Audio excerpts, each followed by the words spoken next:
Okay, recording. Okay.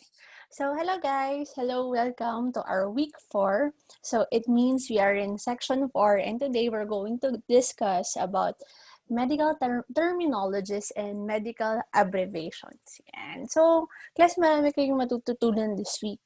And thank you for tuning in. So, these are our objectives for today. So, class, medical terminologies are very important. It is used so that health professionals can understand each other, class. So if you're going to tell a term to me, and it's a medical terminology, class, it's very precise. I can understand it well because you use that term. Yan. So it is for better communication. For our objectives, class, hopefully, yan.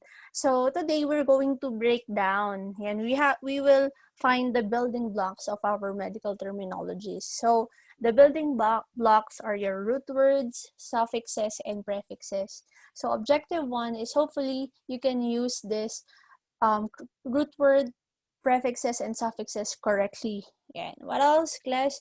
To write sample sentences. So hopefully you would be able to be expert in utilizing these terms in a sentence. What else? Correctly define the meaning of common medical terms. So by merely using these root words, prefixes, and suffixes, you can make your own definition. And what else? Finally, transcribe common abbreviations. Yan. Actually, class, so there are endless medical terminologies, and I want to limit it in such a way that something will retain. Kasi class, pag tinuro lahat, ako, baka wala nang ma-retain. So class, ang ganda nito. Yung sinabi ng someone famous, the wider the vocabulary of the professional, the more competent they become. The wider the vocabulary of the professional, the more competent they become. So class, in the practice of medical laboratory science, yan, if you're going to be a health worker, a doctor one day, if you could use the correct vocabulary, yan, you can use it in diagnosis, in interpretation, in making researches, kasi yun, it's very beneficial. And maganda to kasi ang topic na to, it's not only limited in PRMLS, but the rest of your major subjects. So class, what is the function of your medical terminology? It is the standard language. Yeah. The standard language for communication in the workplace. Yan. Where is the workplace? In the laboratory, in the hospitals. Yan. So class, medical terminologies are very important. So hopefully, you will be versed in the utilization of these terminologies, and you can use it really. Yan. You can use it in real life. What else? What is its purpose? For efficient and effective communication, especially among health workers as well. And me, class, when you talk to me, at least you will use the correct term. Yan. And what else? Components. So the components to make up your medical terminologies are prefixes, suffixes, and root words. And class, the combinations are endless. Sobrang rami, class, na prefix, suffix, and root word. And class, I'm limiting it para marami kayong matutunan, class, at maraming stick, ha? Okay, so let's begin with your root words. Class, your root words are not found in your module. I think the examples are only 3. So class, let's expand it, ha? So please, screenshot nyo na lang to or something. Yan, screenshot nyo na lang. So, as much as possible, I acquired the root word of of all the important parts and common parts in the body. Yan. So, explore natin, ha. So, please screenshot it already. Yan. So, let's explore it. So, letter A. So, ito, as a medical technologist, arterio. Yan. Yan. So, arteriospasm. Class, venipuncture, wala tayong veni. Veni is for veins, diba? So, arteriopuncture is for artery. So class, vein, isn't it that vein carries the oxygenated blood and arteries carries oxygenated blood? Class, believe it or not, medical technologists are only licensed actually to extract in your veins, class. But class, I know how to extract on arteries because my previous work required me to do arterial tests. But now, class, if the hospital is big and there are respiratory therapists, so the respiratory therapists usually are the one who perform arterial puncture. Yan. So abdomen, aden, gland. What else? Bio, life, brachy, arm. Class, in venipuncture, the site where we extract is antebrachial fossa. Antebrachial fossa. Antebrachial means forearm. Yan. So, yun. Merong brachia doon. So, carcino, cancer, cardi, heart. Ay, nadoble yung mga siko. Cole, class, bile. Yan. So, example is cholecystitis, inflammation of the gallbladder. Site, as in cell. Derma, skin, class, back. Encephal, brain. Gastritis, as in stomach, stomach. And gynecologist, female. Hemat or hema, blood, histy, yan, class tissue. So, intestine, abdomen. Class, I know this is a lot, but we're just taking one step at a time. And explore lang natin, lymph, class, lymph organs. So, class, when we say lymph organs, we have two main lymph organs, primary lymphoid organs and secondary lymphoid organs. Class, ang pinaka-primary na lymph organs natin, we have bone marrow, and your, ano na yung isang T, thymus. Yan. So, lymphoid organs, class, we have bone marrow and thymus, class. So, alam niyo ba, isn't it that we discuss your lymphocytes? Yan, lymphocytes. Isn't it that we have under lymphocytes, there are two types, class B cells and T cells. Yan, padagdag yung alam niyo. So, class B cells, they are derived from the bone marrow. Yan. So, B as in bone marrow, B cells. Isn't it that your B cells are activated into plasma cells, which are the one which produces your antibodies? And class, we have your thymus. Yan. Thymus is the site where your T cells mature. Yan. Where your T cells mature. Class, your T cells is very active in killing viruses, in killing tumor cells, ganyan, T cells. Yan. So, from the thymus sila.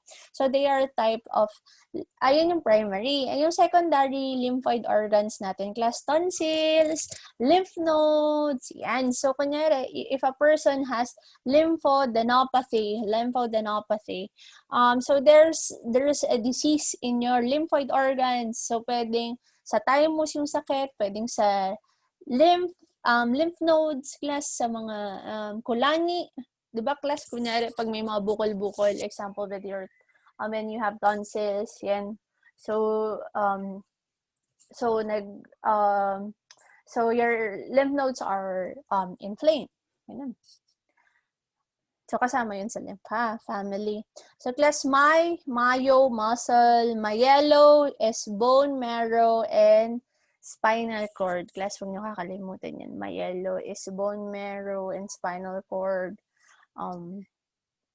Next, we have neuro, we have ophthalm. Very, very easy lang naman. Optic, and please, osteo, tong bone, class, no, not oste. Osteocyte, ganyan. So, cell from your bone.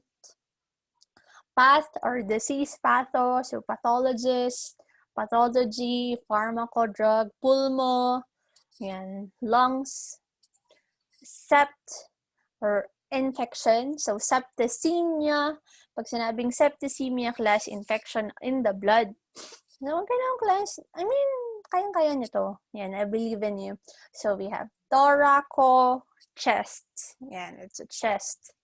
What else? Thyroid gland, tracheal, or trachealo, neck.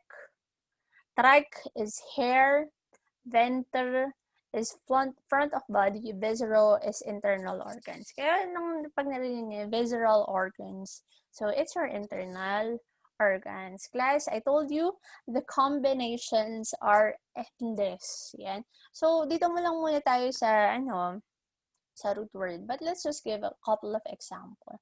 So, in the brain, diba? Encephalitis. So, inflammation of the brain.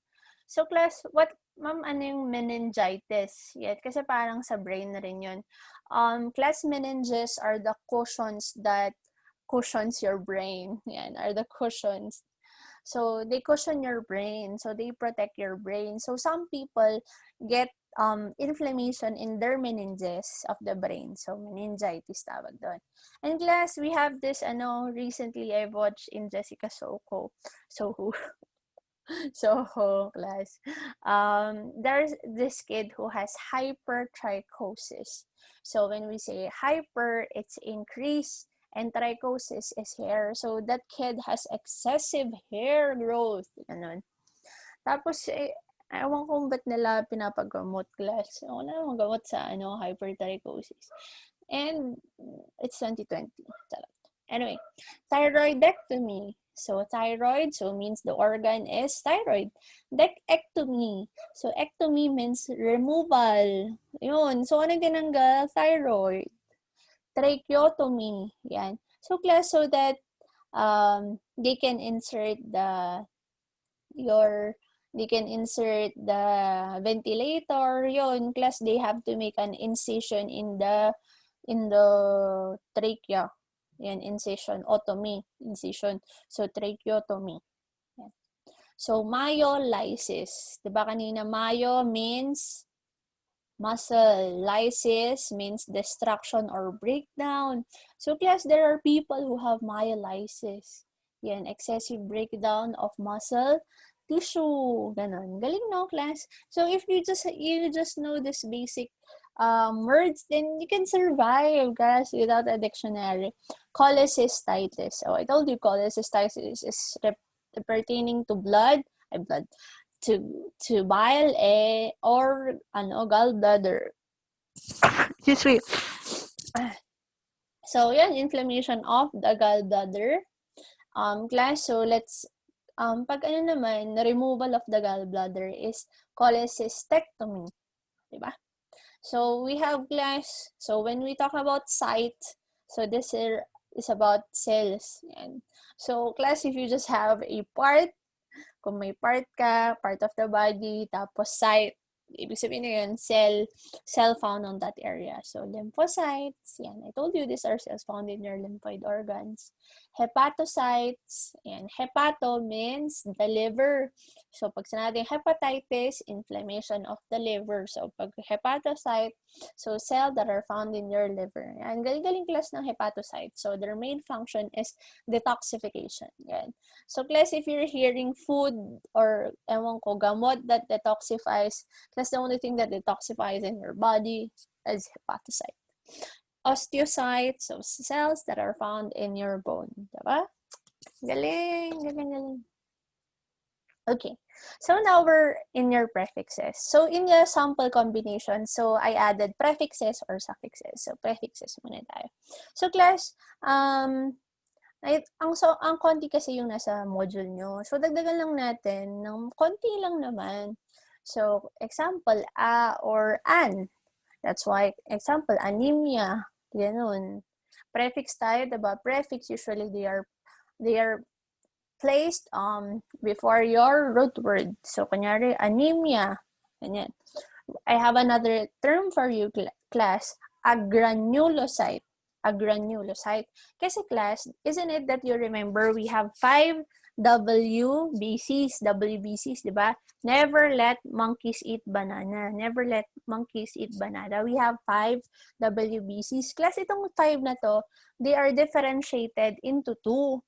2 granulocytes, white blood cells with granules, and agranulocytes. So, WBCs without granules, kaya agranulocytes. So, nilagyan ng A sa loob, without. So, they do not have granulocytes. So, class, ang mga granulocytes natin, we have eosinophils, neutrophils, and basophils. May granules sila. Yan. So, yung granules ng neutrophils, it's usually purple. Yung eosinophil, the granules is, if you stained it, the color is red-orange, yan, around the orange area, and basophil as in blue-black, and plus, its granules are big, yan. So, yung tatlong to, NLB, NEB, class, they are granulocytes. And we have 2, yung, agranulocytes, which are your lymphocytes and monocytes, class. Wala silang, they don't have any granules. Yan. So, ganun. Class, ma'am, ano ba yung granules? Yan, granules contains enzymes. Yan, contains enzymes. So, once your WBCs releases these enzymes, they can kill what they are supposed to kill. So, kunyari, neutrophils, once it will release the enzyme specific to neutrophil, it can kill bacteria. Your eosinophils, class, once it will release its enzymes, it can kill parasites. Yan, basophils, class, it has histamine. Yan, for allergic antihistamine. Ganun. Pang-allergy siya. Ganun. So, class yan. So, A or an. Anemia, diba? Decreased white blood cell. Site, cell, hemato, blood. Yan, para sa ano rin natin? Sa root word, this is abnormal, difficult, or bad. Yan. Mamaya, kita example. Erythro, as in red. So, erythrocyte, leukocyte, white. Hypo, decrease. Hypothermia, so decrease in temperature. Yan. Kanina, hypertrichosis, above or increased. Iso, equal. Aniso, unequal or dissimilar. So, class, usually ginagamit to sa mga cells. Poikilo, irregular. Aniso, class, it's differences in sizes. Aniso. Pag poikilo, class, its difference is in shape. Size, pag sinabi na kanyari anisocytes, there are the presence of anisocytes. So, merong mga maliliit na cell, merong mga malalaking cell. When we say poikilocyte, class, so hindi lang disc shape yung meron. Merong oval, merong, sabihin natin, banana shape, ganun, poikilocytes. Microcytes, so maliliit na cells. Yan. Hypochromic, ganun, hyperchromic. So, when we say chromic color, so pag dinescribe natin, class, ang red blood cell and it's hypochromic, yan, usually the patient has anemia. Kasi based on the, diba ang nagpapa-red sa red blood cell, guys, is the presence of hemoglobin. So, class, in patients with decreased hemoglobin, the red blood cells are less red. Yan. So, they can be hypochromic red blood cells. Yan. Galing na. What else, class? We have macro, poly, pan. Mamaya, bigay tayo na mag-example ng pan. All or overall, all are affected. Meta, like metamorphosis. So, meta means change in morphology. Yan, after. Phleb, as in vein. So, kunyari, phlebitis, inflammation of the vein. Pwede rin Benny, class. Mayellow, bone marrow, spinal cord, schist is split. So, example is schistocyte. Yan, schistocyte. So, meaning that the cell has a split. What else? Thrombo. Yan. So, thrombocyte, class, that's the other term for your platelet kasi it's in charge with clotting and thrombus formation. So, thrombo, so it's about clot. So, one cell that's related about clot is your platelet. Fer, F-E-R-R, iron. Yan.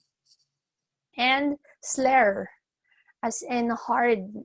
So example, the vein is sclerotic. Pag sinabi yan, the vein is sclerotic. Ibig sabihin, the vein has hardened. Yan, mahirap tusukin. Yan, slur. Hardening, hard. Yan. So class suffixes, mamaya magbigay tayo ng combination. Now, suffixes, let's explore our suffixes. Class, hindi masyadong marami yung binigay ko, promise. There are so much more. So, suffixes for cell is site, emia, blood, so septicemia, pinya, kunyari class, we have neutropenia. So, neutro means neutrophils, neutropenia, so decrease in neutrophils. Ganon. Lysis, destruction, example, kanina yung myolysis. Oma, as in tumor, tumor. So, class tumor, kunyari, carcinoma. So, that's a tumor that is malignant, carcinoma. Example, what else? Hematoma. So, that tumor, ibig sabihin nun, ng tumor na yun, ng hematoma, class. Yung tumor na yun, or swelling, class swelling is filled with blood. So, it happens, class, during venipuncture, wherein the blood enters to your, and some, di ba class, ang blood na, it's supposed to be inside the vein. But once blood escapes the vein, or leaks out of the vein, it will fill the tissue. Yan, it will fill the tissue area. So, papasok siya dun sa tissue area na yon, and it will cause a small swelling. Sometimes big, sometimes small. So, ang tawag doon, class, hematoma. Yan. So, yun, a swelling that is filled with blood. Yan. Apathy, disease, oocyst, abnormal, increase, itis, inflammation, philic, attracted to or affinity for, so hydrophilic, yan, loves water. Cell production, plasia, neoplasia, yan. So, when we say neoplasia or plastic, there is cell production. So, pag sinabi natin neoplasia, ang ibig sabihin kasi class ng neoplasia is parang cancer, meaning there is a production of new cells. Yan. So, class, ang cancer, there is production of new cells which are abnormal. Yun, neoplasia, N-E-O, plasia. Class, poesis. Yan. So, when you're going to hit hematology, so we will study, one of the main topics are hematopoiesis. Yan, poiesis, hematopoiesis. So now, kayang-kaya nyo na yun, i-handle yung word na hematopoiesis kasi hematopoiesis means poiesis means production, formation, and development. So the topic means that you will study the formation of blood. Ganun, hematopoiesis. Galing nyo. And class, poietin. Yan. So, stimulates production. Poietin. Something that stimulates production. So, class, for blood to form, we need a hormone. An example of that hormone is erythropoietin. Class, alam nyo ba ang erythropoietin hormone? It is produced by the kidney. So, once your kidney produces increased amount of erythropoietin, yan. So, there is increased amount of red blood cell production. Erythropoietin. It stimulates production. Class, we also have thrombopoietin. We have leukopoietin. So, ibig sabihin ng thrombo, di ba, platelets or clot. So, thrombopoietin stimulates the production of thrombocytes. Leukopoietin. So, it stimulates the production of, alam nyo na yan. Yan. So, class, ito, example combinations. So, class, this is how your quiz is going to go. Yan. So, I'll give you a series of words and I made my own definition and you're going to match it, or I'll make my own situation so that it's not easily Googleable. Ganyan. So, kunyari, bigyan kita ng ganito, anisocytosis. Yan. So, you have to break it down. Aniso, kanina, di ba, unequal sizes. Site is cell. Oocyst is a disease or increased production. Ganyan. So, pag sinabing anitocytosis, yan, It's disease where there is difference in the shape of cells. Galing, no, class? Next naman, pan. Kanina pan, ang ibig sabihin, all. Site means cell. Pinya means decrease. Diba? Neutropenia. So, pan means all. Site means cell. Pinya means decrease. All cell decreases. So, ibig sabihin ng pan site. Deficiency in among all the cells. Deficiency among all the cells. Yan. Sorry. Next class, lymphoblastoma. Class, the word blast is found in your module blast. So blast means immature cells. Oma means tumor or swelling. Lymph as in lymph nodes or lymph organs, ba? So when we say lymphoblastoma, blast means immature. Tumor from immature blast cells in the lymph organ. Yan, class, ang galing, no? So class, practice makes perfect. Please acquaint yourself to as much as medical terminology as you can. And practice makes perfect. And now, class, we're heading to medical abbreviations. There are a lot in your module. Yan ang marami doon, medical abbreviation, at saka may mga plural pa. But class, magpo-focus ako sa discussion ko kasi yung discussion ko yung focus kasi yun yung ibibigay ko sa quiz. So class, these are a few abbreviations that are commonly used in the laboratory. So H and H, class, yan. So, H and H means hemoglobin and hematocrit. Yan, hemoglobin and hematocrit. So, yung hemoglobin at hematocrit, pwede rin siya, class, na i-represent as yung hemoglobin, HB or HGB, or, yan ha, magkaiba yan, HB or HGB, magkahiwala yan ha. And HCT as in hematocrit. Class, mahalaga tong H and H. When monitoring anemic patients, yan. So, kunyari, the doctor is requesting for H&H test, yan. Alam mo na, hemoglobin and hematocrit. So, class, hemoglobin and hematocrit are important parameters when you assess your red blood cells. Kasi, class, your red blood cells are so numerous that it's so difficult to quantitate it. It's actually not reliable to quantitate your red blood cells, but it's more reliable to measure the hemoglobin and the hematocrit of your red blood cells. When we talk about hemoglobin, so your hemoglobin gives the redness of your red blood cells, right? But the main function of your hemoglobin is it transports oxygen. Plus, it carries oxygen. It is a protein which carries oxygen. May protein sa red blood cell. Right? So, class, if there are lesser hemoglobin, then there are lesser protein which carries oxygen. So, problema yun. And class, we have hematocrit.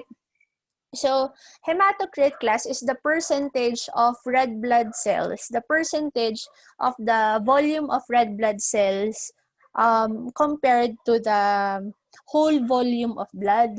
The whole volume of blood. Ang unit, class, ng hematocrit is 40%. Class, your red blood cell, yan, your red blood cell should be about 40% or 50% of your blood. Yan. So, of your whole blood, di ba ang raming components, class, ng dugo? So, ang red blood cell, dapat 40 to 50% ang normal value niya. So, anything less than that can be borderline anemic. Ganon. So, binameasure natin hemoglobin and hematocrit. So, hemoglobin pertains to the protein that transports oxygen. Hematocrit is the percent of volume of red blood cells in blood. Percentage of volume of red blood cells in blood. So the normal value is for about 40 to 50%. So anything less than that can be anemic. Anything more than that can be polycythemia vera. And class, siningit ko lang tong EDTA. So that's your assignment. Kasi ano bang EDTA? And EDTA actually, anong ibig sabihin ng EDTA? That's your homework.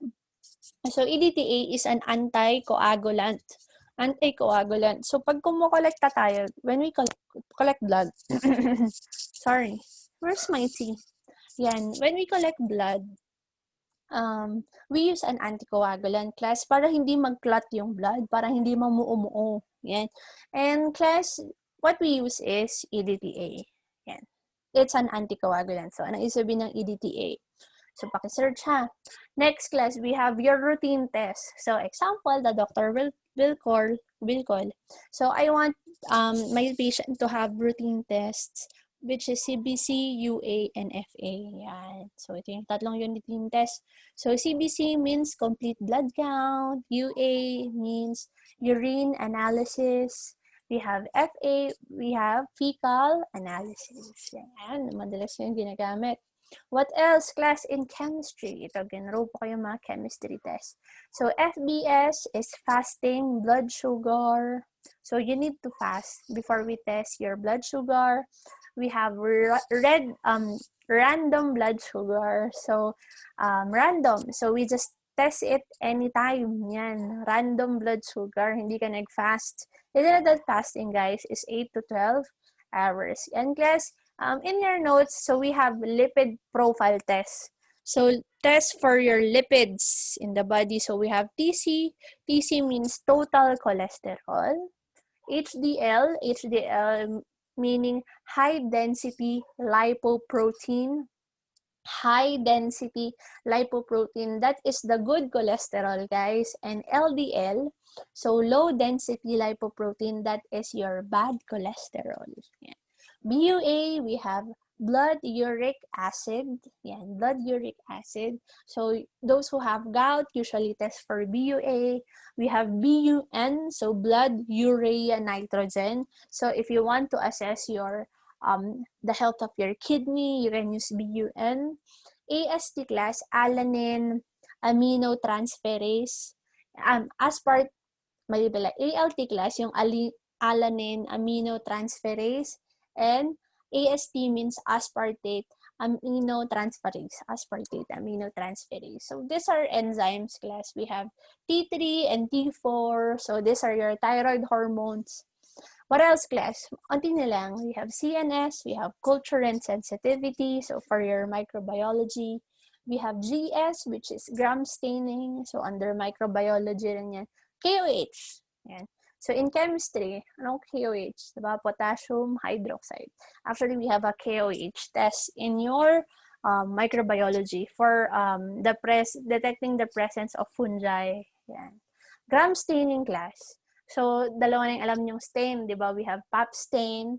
It is for staining cells. Ayan. We have gram stain. These are for staining your bacteria. So, this is a preliminary identification of your bacteria. So, class, ang unang step kasi ng culture and sensitivity class is gram stain. So, you want to identify if the bacteria is gram positive or gram negative. Kasi there are a group of bacteria which are definitely gram positive. There are a group of bacteria which are definitely gram negative. So, kung gram positive yung yung bacteria na na-detect mo, ibig sabihin, i-rule out mo na yung mga gram negative. Hindi sila yung bacteria na hanap mo. Something like that. So, it's very important. And so that you will know where what agar you are going to utilize, kung saan mo i-culture yung bacteria. Galing, no? So next class, we have RBC, red blood cell, WBC, white blood cell, PLT, platelet. Yan.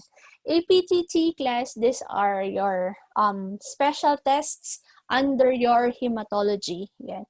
So APTT means activated protoplasm. APTT is activated prothrombin time. Yan. So, APTT, we have prothrombin time, PT.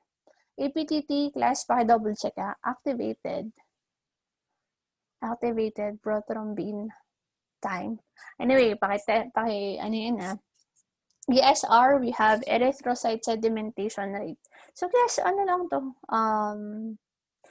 Intro lang, class. Let's just get to know them. And no pressure. And sa class, sometimes your nurses will talk to you. And, ayun, so kunyari sabihin, the request is stat. Yan. So, nagpatas sila, ma'am, stat nga po ng CBC.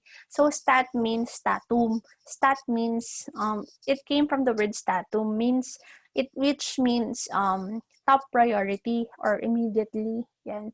So, pag sinabing stat, yan, gawin mong top priority. So, QD or BID or QID, class, sometimes we monitor a patient. We monitor their blood sugar or we monitor their platelet values. So, sometimes QD, lalagay nila doon, once a day. Yan. BID, twice a day. And QID, 4 times a day. Yan. NPO class, so no post-OREM, so the patient will not be fed anything. HTN, hypertension, IM, intramuscular, IV, intravenous, IU, intrauterine. Yan. Medyo pumalpak ako guys yun sa APTT, please. Nakalimutan ko na gusto yung APTT. Yan. So, class, these are tests for clotting time. Yan, for clotting. So class, thank you for listening. Please, practice makes perfect. Just take it one word or one prefix at a time. Yan. So class, start answering your evaluation. So if you have time, start answering it on your paper.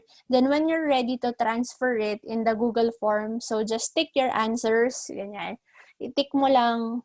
So, kinonvert ko yung multiple choice sa Google Forms. So, sagutan mo, tapos submit mo, tapos i-review mo yung mga sagot mo kung tama. Okay? So, thank you for listening. I appreciate your time. And I'll see you again. Okay?